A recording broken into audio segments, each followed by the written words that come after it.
Inspector जे आहेत, inquiry inspector जे आहेत त्यांना दाखवण्यात आलेला आहे। त्याच्यामध्ये जे आरोपी आहेत, या आरोपींना तुम्ही कुठे पकडले याचं नमूद करण्यात आलेलं नाही। दुसरं, हा जो माऊली सूत आहे त्याला नातेवाईक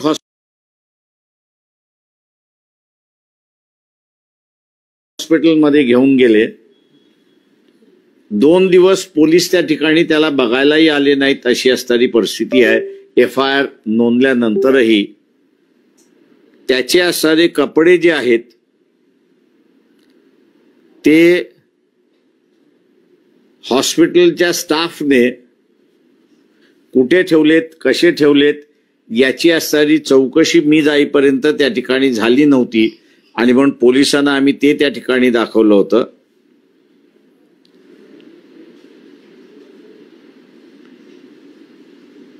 याच्यानंतर सायंकाळी 9 वाजता जे बोलवण्यात आलं होतं त्यावेळेस या माऊलीला चिठ्ठी आली होती की तुम्ही असताना 9 वाजता येऊन भेटा। तेव्हा ही चिठ्ठी सुद्धा कॉन्फिस्केट करण्यात आलेली नाहीये, तिची फक्त असताना झेरॉक्स त्या ठिकाणी घेण्यात आलेली आहे। तेव्हा पोलिसांना आम्ही सांगण्यात आले की ओरिजिनल त्याची असताना घ्या आणि ओरिजिनल घेऊन त्याची फिंगरप्रिंट एक्सपर्ट जे आहे त्या फिंगरप्रिंट एक्सपर्टला त्या ठिकाणी असताना रिफर करा, कारण का जेणेकरून ही चिठ्ठी कोणी लिहिलेली आहे, त्या मुलीने रोहिणीने लिहिलेली आहे की तिच्या वतीने कोणी लिहिलेले आहे याचा असताना चौकशी त्या ठिकाणी झाली पाहिजे अशी असणारी परिस्थिती आहे। माऊली सूतचा असणारा जो मोबाईल आहे तो मोबाईल जप्त केला पाहिजे होता, कारण का तो मोबाईल असणारा त्याला ज्या ठिकाणी मारण्यात आलं त्या ठिकाणी आणि मारणाऱ्यांनी त्याचा असणारा मोबाईल काढून घेतलेला आहे, तो जप्त केला नव्हता असं आमचं लक्षात त्या ठिकाणी आलेलं आहे। त्याच्याच बरोबर त्याला मारत असताना गाव जमलं होतं हे बरोबर आहे, पण कोणीतरी आय विटनेस आहे का याचाही शोध शासनाने त्या ठिकाणी केला नाही। ज्याच्याने त्याला मारण्यात आलेला आहे म्हणजे मोटरसायकलचं जे ॲब्झॉर्बर आहे किंवा रॉड आहे किंवा त्याचं सायलेन्सर पाईप आहे तो काढून त्याच्यातून ज्याला असताना मारण्यात आलेला आहे तेही कॉन्फिस्केट केलेलं नाही अशी असणारी परिस्थिती आहे। त्याच्याच बरोबर जे डॉक्टर होते त्या डॉक्टरांचं जे स्टेटमेंट घेण्यात आलं पाहिजे होतं की नेचर ऑफ इंजरी कशी आहे याचंही त्या ठिकाणी झालेलं नाही अशी असणारी परिस्थिती आहे। आणि सगळ्यात दुर्दैव म्हणजे तो अनकॉन्शियस स्थितीमध्ये असताना त्याला डिस्चार्ज दिलेला अशी असणारी परिस्थिती आहे। घरातल्यानी स्वतःची असणारी 5 एकर जमीन त्या ठिकाणी विकलेली आहे आणि ती 5 एकर विकून त्याला दुरुस्त करण्याचा म्हणजे मेडिकल अटेन्शन देण्याचा असणारा प्रयत्न केला। त्याला शेवटच्या याच्यापर्यंत नर्स त्या ठिकाणी देखरेख करायला असणार होती, ती नर्सचं सुद्धा असताना स्टेटमेंट अजून त्या ठिकाणी घेण्यात आलेलं नाही अशी असणारी परिस्थिती आहे। मी इथल्या सर्व राजकीय पक्षांना असताना विनंती करणार आहे की ज्या पद्धतीने त्याला मारण्यात आलंय, घरी बोलवलेलं आहे आणि नंतर त्याला मारण्यात आलेलं आहे, हे ज्याला आपण असणारा म्हणतो की एका प्रकारचा असणारा एक ऑनर किलिंग आहे। स्वतःच्या जातीचं वर्चस्व या भावनेतून त्याला असणारं जे मारण्यात आलेलं आहे ते मी असणारा मानतो त्या ठिकाणी सिरियसनेस आहे। याला कुठल्याही राजकीय पक्षाच्या कार्यकर्त्याने म्हणा किंवा तिथले असणारे बीजेपीचे आमदार आहेत, राष्ट्रवादीचे आमदार आहेत, काँग्रेसचे आमदार आहेत, या कोणीही त्यांच्या कुटुंबाला त्या ठिकाणी असणारा भेट दिलेली नाही.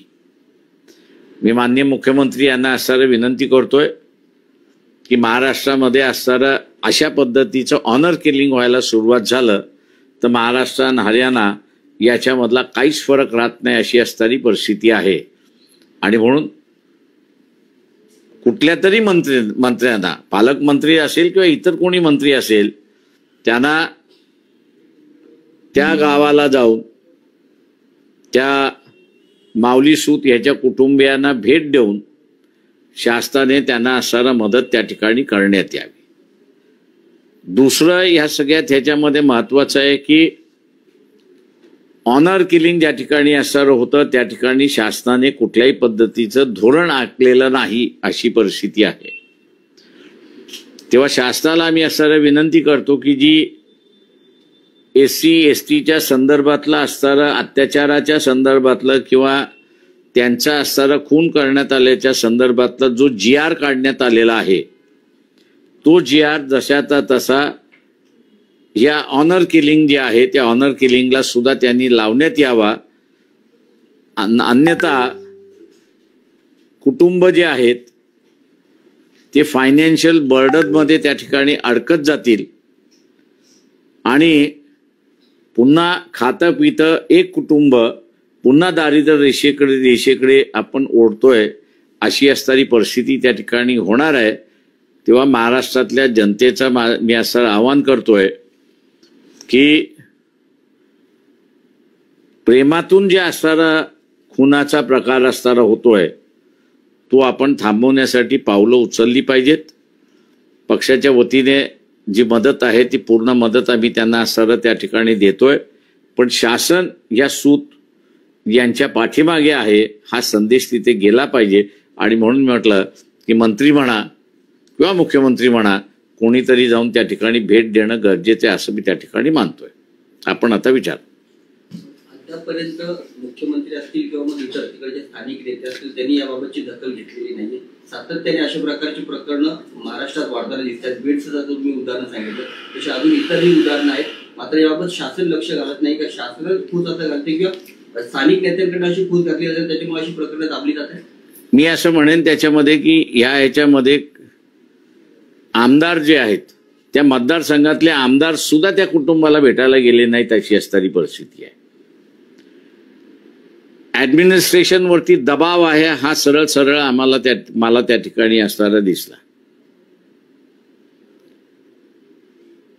कारण जी काही लॅक्युना आहेत या सगळ्या ह्याच्यामध्ये त्या लॅक्युना असणाऱ्या पोलिसांवरती कारवाई जी झाली पाहिजे होती ती कारवाई अजिबात त्या ठिकाणी दिसत नाही अशी असणारी परिस्थिती आहे. आणि त्याच्यामुळे एकंदरीत या प्रकरणाला ज्याला मी म्हणतो बीड असेल किंवा लातूर असेल किंवा परभणीचं असेल ज्या गांभीर्याने सरकारने घेतलं पाहिजे ते गांभीर्य इथे नाही असं मी त्या ठिकाणी म्हणणार आहे. ज्या प्रकरणामध्ये त्या मुलीचे जे कुटुंब आहे सातत्याने त्या मुलाला धमकी देत होतं, वेळोवेळी त्याला मारहाण करण्याचा प्रयत्न करत होते. या संदर्भाच्या तक्रारी पण त्या स्थानिक पोलीस स्टेशनमध्ये करण्यात आल्या होत्या. मात्र याबाबत कुठली तसदी त्या पोलिसांनी घेतली नाही त्यामुळे एवढं मोठं प्रकरण घडलं.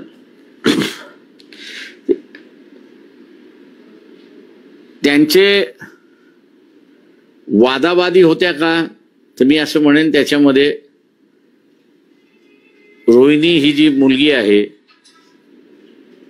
तिनेच माऊली सूत ह्याच्याबरोबर आपलं लग्न झालं पाहिजे हा आग्रह होता.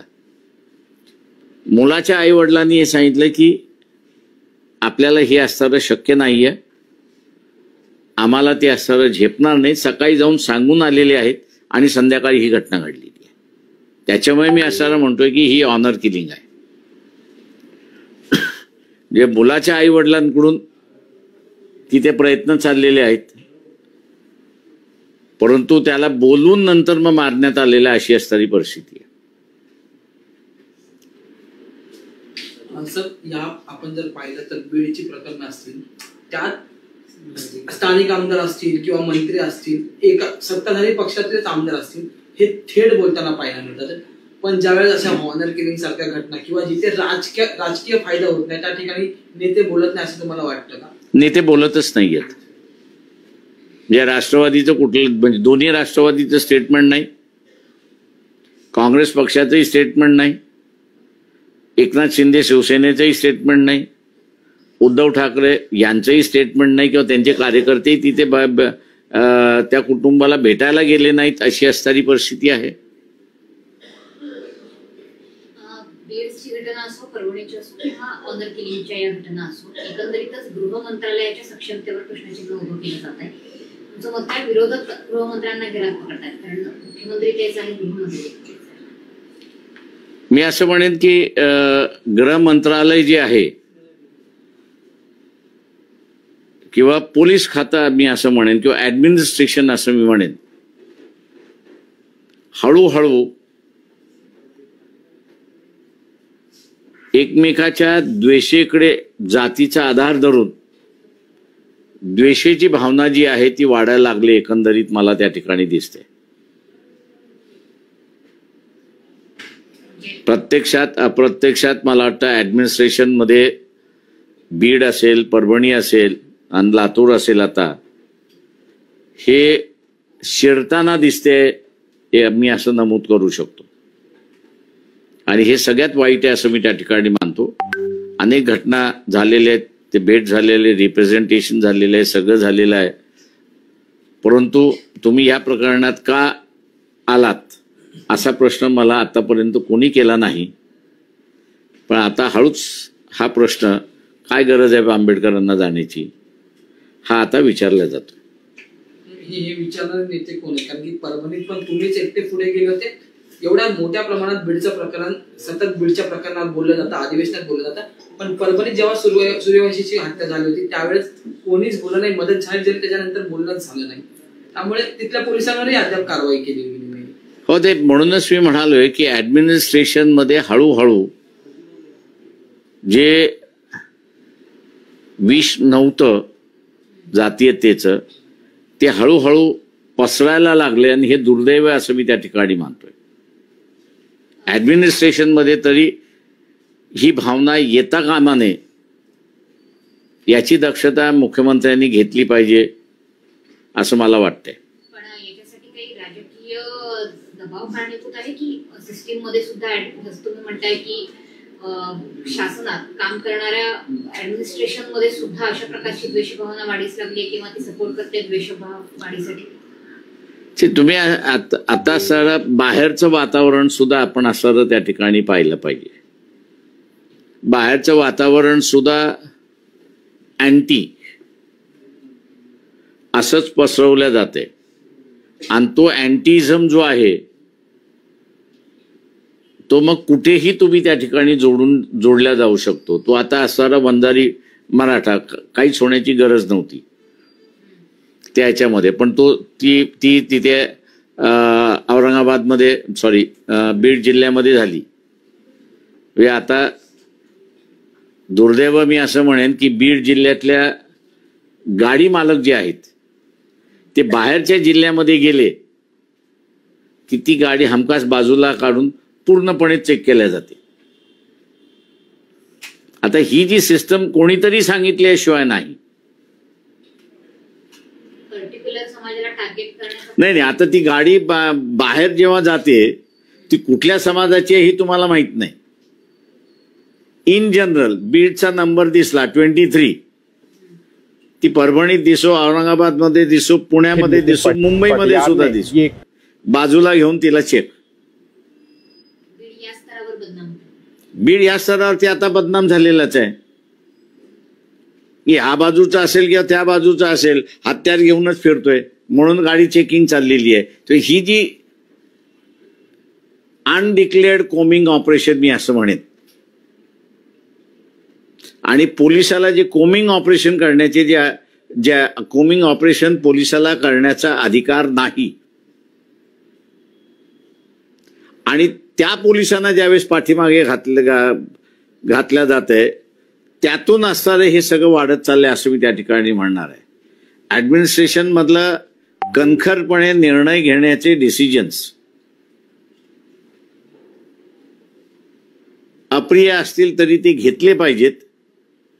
आता ज्यांनी कोणी असणारे मी कोमिंग ऑपरेशनचे निर्णय तुम्ही त्याला विचारा की काय गरज होती तुला कोमिंग ऑपरेशनची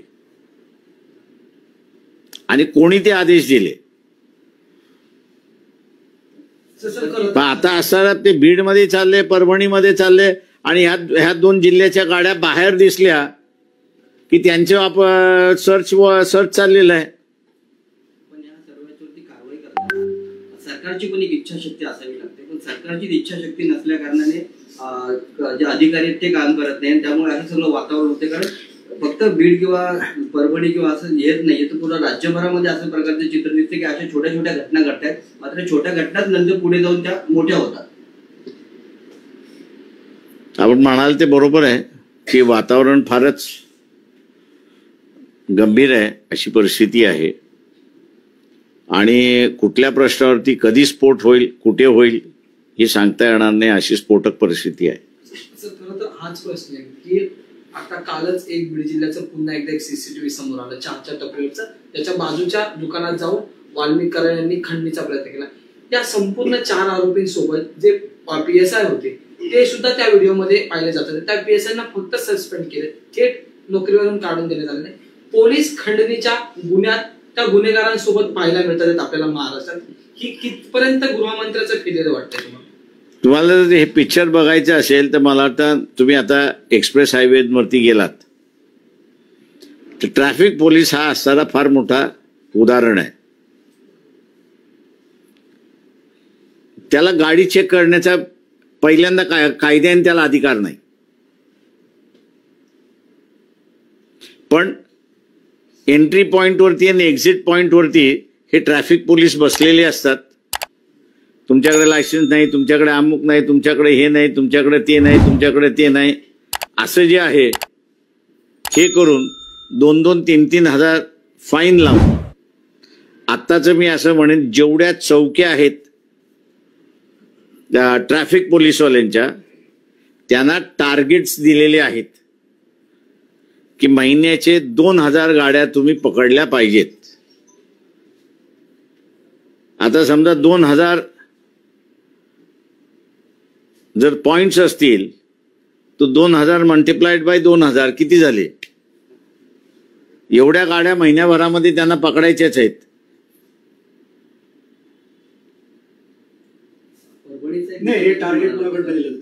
हे होम मिनिस्ट्रीकडून दिलेलं टार्गेट आहे. माझा आरोप आहे हा.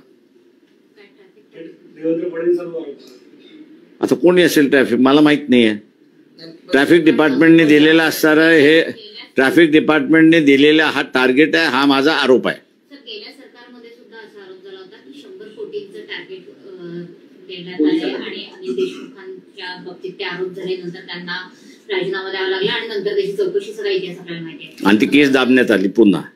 मग तशाच पद्धतीचं टार्गेट हे आहे आणि किती कोटींचं तसे हे माझ्या अंदाजानं म्हणजे ते व्यक्तिगत स्वरूपाचं टार्गेट होतं. हे टार्गेट जे आहे ते फाईन टार्गेट आहे.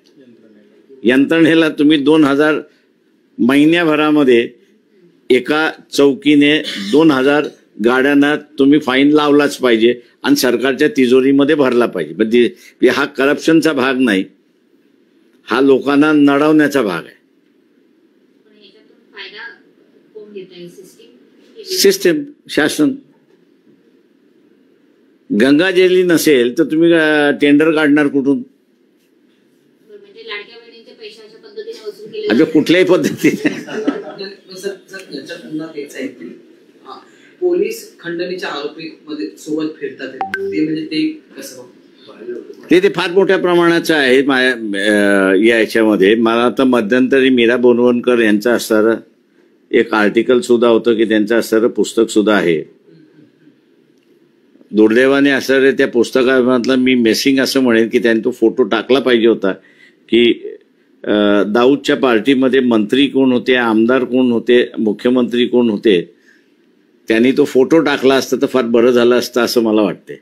आणि तो व्हायरल होता, ते काही नवीन नव्हता. त्यावेळेस एका कुठल्या तरी वार्ता म्हणजे डेली न्यूजपेपरमध्ये तो फोटो येऊन गेला होता. परभणीमध्ये त्या तरुणाची जी कस्टडीमध्ये मृत्यू झाला होता. तर आता असं माहिती समोर येते की मणका त्याला मोडल्यामुळे, पोलिसांचा मार दिला होता, पोलीस त्यांचा मणका मोडला आणि त्याच्यामुळे त्याचा मृत्यू झाला. त्याचं अधिकरण वेगळं सांगण्यात आलं. ते मुख्यमंत्र्यांनी हाऊसमध्ये जे स्टेटमेंट केलं ते फॅक्च्युअल स्टेटमेंट नव्हतं, वेळ मारून घेऊन जाण्याचं असणारं स्टेटमेंट होतं. आणि आत्ता ज्यावेळेस आम्ही असणारं क्लिनिकल फॉरेन्सिक औरंगाबादमध्ये करून घेतलं, त्याच्यामध्ये एक दिसण्यात आलं की त्याचा मणका जो आहे तो मोडण्यात आला आणि त्या मणक्यामुळे त्यांचा असणारा डेथ झालेला आहे. त्याच्यामुळे असणारा पोलीस जबाबदार आहेत या सोमनाथ सूर्यवंशीच्या हत्येला. आणि दुसरं असं म्हणेन की हे काही क्रिमिनल नाही आहेत, त्याची पास हिस्ट्रीमध्ये एकही केस त्याच्यावरती नाही आहे. तो आंदोलन करता आहे आणि तुम्ही आंदोलन करताना मारताय असं ज्यावेळेस होत आहे त्यावेळेस हे मला वाटतं इनडायरेक्टली ऑर्डर्स कोणाकडून तरी आले असले पाहिजेत की मोर्चे निघाले, आंदोलन झाले, झोडा पोलीस स्टेशनमध्ये घेऊन जा, अजून झोडा मारा, हे कोणीतरी आदेश दिलेले आहेत. चांगलं आहे की इथे असणारा जज नेमण्यात आलेले आहेत. आम्ही त्या इन्क्वायरीच्या माध्यमातून हे आदेश कोणी दिले, काय दिले, काढण्याचा असणारा प्रयत्न त्या ठिकाणी करू. बदलापूर प्रकरणात सेम असं झालेलं आहे. ज्यावेळेस त्या अक्षयचा एन्काउंटर करण्यात आला होता, कोर्टाने सांगितले की हे चुकीच्या पद्धतीने केलेलं आहे आणि संबंधित पोलिसांवर कारवाई देखील निर्देश दिले कोर्टाने दिले. कसं बघताय एकंदरीत या सर्व प्रकरणामध्ये? पोलिसाला मी असं म्हणेन की ऍडमिनिस्ट्रेशन जे आहे, पॉलिटिकल ऍडमिनिस्ट्रेशन जे आहे हे एक्झिक्युटिव्हला आता वापरायला लागलेलं आहे. दुर्दैवाने मी असं म्हणेन की जी काही भारतीय घटना आहे त्या भारतीय घटनेने एक्झिक्युटिव्हला पूर्णपणे अभय दिलेला आहे. तो अभय म्हणजे इन्क्वायरी शिवाय त्याला काढता येणार नाही. आणि इन्क्वायरीमध्ये सुद्धा 2 महत्वाच्या बाबी त्या ठिकाणी नमूद करण्यात आलेल्या आहे, 3 केल्यात आलेल्या आहे. एक तर तुम्ही देशाच्या विरोधात, दुसरं असणारं जे आहे तुमच्यावरती गंभीर आरोप आहेत वसुली करणं किंवा अमुक ह्याच्यामध्ये करणं, किरकोळ ह्याच्यासाठी तुम्हाला असणारं डिसमिस हे करता येणार नाही. आणि म्हणून अनेक केसेस ज्यावेळी डिसमिस होतात कोर्ट त्यांना रिस्टोर करता अशी परिस्थिती आहे. म्हणजे हे अभय असताना सुद्धा ऍडमिनिस्ट्रेशन जे आहे ते पॉलिटिकल बॉसेसचं का ऐकते, इलिगल आदेश पॉलिटिकलच्या का ऐकतात, हा मला वाटतं मोठा प्रश्न आहे आणि तो एक्झिक्युटिव्हलाच इथे असणारं उत्तर द्यावं लागेल. सर, आणखी एक महत्वाचा मुद्दा आहे की आता जातीचं राजकारणावर आपण बोलतोय, त्याच्यानंतर धर्माचं राजकारण या महाराष्ट्रात आणि देशात होते. आता एक नवीन म्हटलं जात आहे बांगलादेशी घुसखोरी. त्याच्यात आता पर्टिक्युलरली अकोला जिल्ह्याची आकडेवारी समोर देण्यात आलेली आहे आणि एका पर्टिक्युलर नेत्याने या बांगलादेशींना बनावट कागदपत्रे बनवण्यासाठी मदत केल्याचं म्हटलं जात आहे भाजपच्या नेत्यातून. हे नेमकं काय वाटतं? सरकार भाजपचं आहे, त्यांनी त्या नेत्याला पकडावं, त्या लोकांना शोधून अरेस्ट करावं.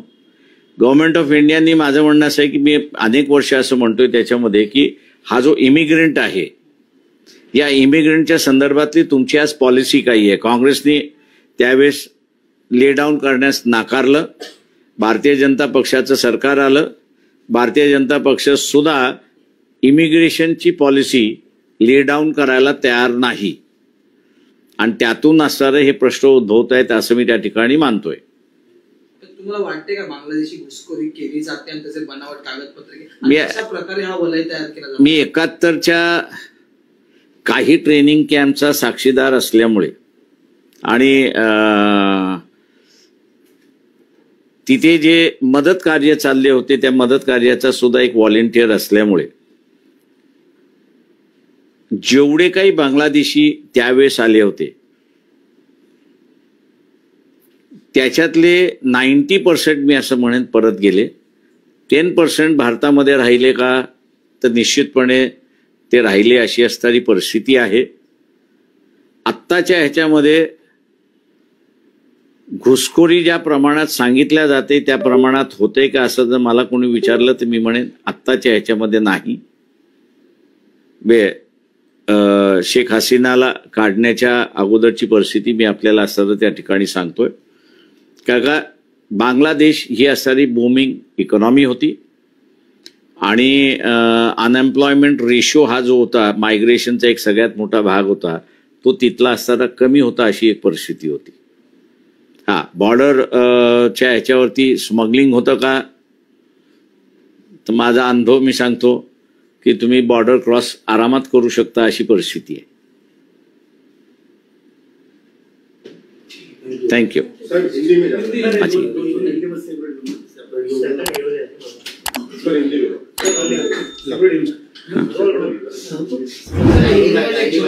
हाँ, माउली सूद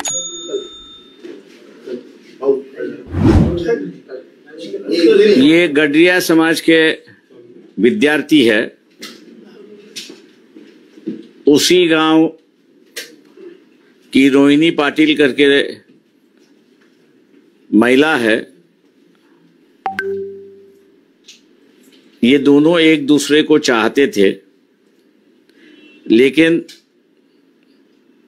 ये सूद परिवार जो है, इन्होंने रोहिणी के पिता, माँ और पिताजी को जाके बताया कि ये पॉसिबल नहीं है, हम बहुत गरीब हैं, आप लोग बहुत अमीर हो और इसलिए ये रिश्ता नहीं हो सकता है.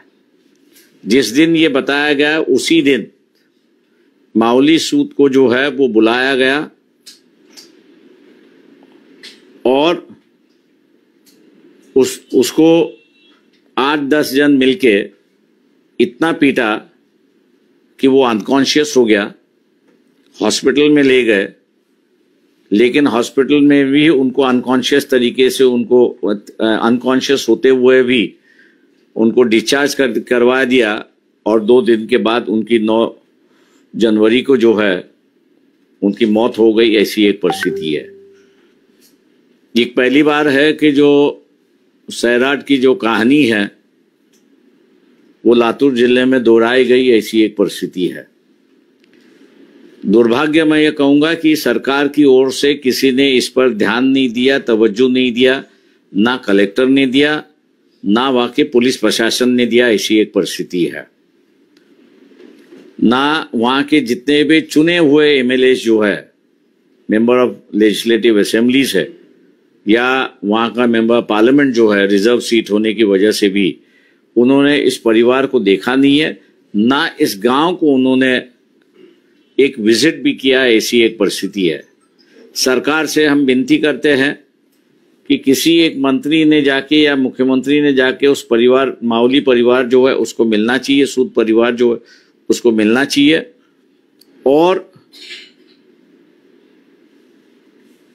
अपने आप में लड़ने के बजाय जिस तरह एससी और एसटी के लिए सरकार जो है सुविधा देती है ऐसे मामलों में, वही सुविधा जो है ये ऑनर किलिंग के मामले में भी उस परिवार को मिलना चाहिए और उस तरीके का जो है वो अमेंडमेंट उस जीआर में होना चाहिए. ऐसा हम लोग यहाँ पर मांग कर रहे हैं. दूसरी बात सबसे बड़ी सबसे ये है कि जिस तरह से राजनीतिक दलों ने बीड़ का मामला उठाया है, उसको लगातार आंदोलन कर रहे हैं. मैं उसकी सराहना करता हूं सभी विरोधी दलों की कि उन्होंने एक इशू बड़ी पैमाने पे पकड़ के रखा है ताकि देशमुख परिवार को न्याय मिले. ऐसी एक परिस्थिति है. लेकिन जहां परभनी की बात हो या लातूर की बात हो, मुझे राजनीतिक दल जो है उदासीन वहां पर दिखाई देते हैं. ना उसकी फिक्र है, ना उसको चिंता है. ऐसी एक परिस्थिति है. मैं राजनीतिक दलों के नेताओं से भी अपील करता हूं कि ये जो सिलेक्टिव न्याय देने की जो परंपरा है, इसको आप छोड़ते हुए इंसानियत के मामले से हम लोग अगर इन समस्या को देखेंगे तो मैं मान के चलता हूं कि आज जो माहौल बनते जा रहा है, ये माहौल मैंने कभी अपनी 40 साल की राजनीति के आयु में एडमिनिस्ट्रेशन में कभी देखा नहीं, या वहां पर कभी बात करते हुए भी ये देखा नहीं कि हम किस जात के हैं और कौन से जात को हम लोग मदद करना चाहिए. हाँ, ये बात सही है कि प्रमोशन के वक्त मुझे प्रमोशन मिलना चाहिए, इसको नहीं मिलना चाहिए, बस उतना ही चलता था। लेकिन उसके बाद में माहौल जो है वो अपना सीधा होता था, ऐसी परिस्थिति है। लेकिन इस बार जो है मैं ये कहूँगा कि एडमिनिस्ट्रेशन भी अब मैं किस जात का हूँ और मेरे खिलाफ कौन है, ऐसा एक सोच जो है वो आने की शुरुआत हो चुकी है। मुख्यमंत्री से हम जरूर करेंगे कि आप इस पर चिंता करिए, नहीं तो एडमिनिस्ट्रेशन मेरे ख्याल से जाति व्यवस्था पर अगर बढ़ गया तो मेरे ख्याल से कुछ बचता नहीं, ऐसी एक परिस्थिति है। 25 तारीख को मराठा क्रांति मोर्चा मुंबई में आने वाला है, क्या बताएंगे? मैं यही कहूंगा कि भैया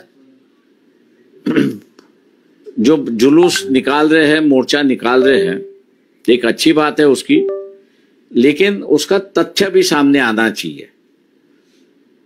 तथ्य अगर हम लोग नहीं सामने ले आएंगे और उसको छुपा के रखेंगे, जैसे परिवार को मैं मिला था तो मैंने परिवार से पहला एक सवाल किया कि आपके परिवार में से किसी ने कंप्लेन क्यों नहीं की।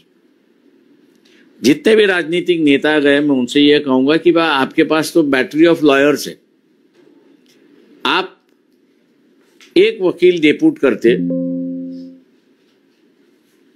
और एक वकील डेप्यूट करने से उसकी एफआईआर कैसे रजिस्टर होनी चाहिए, सही मामले में कौन कौन आरोपी है उनके अगर नाम वहां पर आते तो शायद मेरे ख्याल से ये मामला जो अब बिगड़ता हुआ दिखाई देता है, शायद उस वक्त वो बिगड़ता नहीं है। क्योंकि मैं इस मामले को देखते हुए ये कहूंगा भीड़ के कि देशमुख जी है, उनकी हत्या हो चुकी है। अखबार के माध्यम से और टीवी के माध्यम से जो हम लोग को बताया जा रहा है वो यही है कि जो खंडनी है उसकी इंक्वायरी चालू है। मेरे समझ में नहीं आता है कि राजनीतिक दल जो जुलूस निकाल रहे हैं, आंदोलन कर रहे हैं, खंडनी का मामला है तो है, लेकिन उसके साथ साथ ये हत्या का भी मामला है। हत्या के मामले पर ऐसे चौकसी हो रही है या खंडनी पर चौकसी हो रही है, इसका मेरे ख्याल से खुलासा कहीं भी नहीं आ रहा है। ये सबसे बड़ा लैक्यूना है, ऐसे मैं मान के चलता। सर, किरीट सोमैया जी ने बोला है कि अकोला में बांग्लादेशी और रोहिंग्या बड़े तादाद में पाए गए हैं, इस पे कौन जिम्मेदार है? पुलिस जिम्मेदार है या सरकार जिम्मेदार है? उसकी सरकार जिम्मेदार है, वो खुद जिम्मेदार है। उसके पास अगर नाम है तो इतने दिन उसने छुपाया क्यों? मैं पुलिस को यही कहूंगा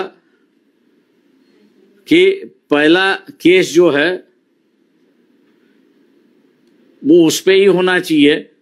जानकारी होने के बाद भी उसने जानकारी पुलिस को नहीं दी, एडमिनिस्ट्रेशन को नहीं दी। अगर पुलिस नहीं करती है तो हम लोग उस पे केस करेंगे।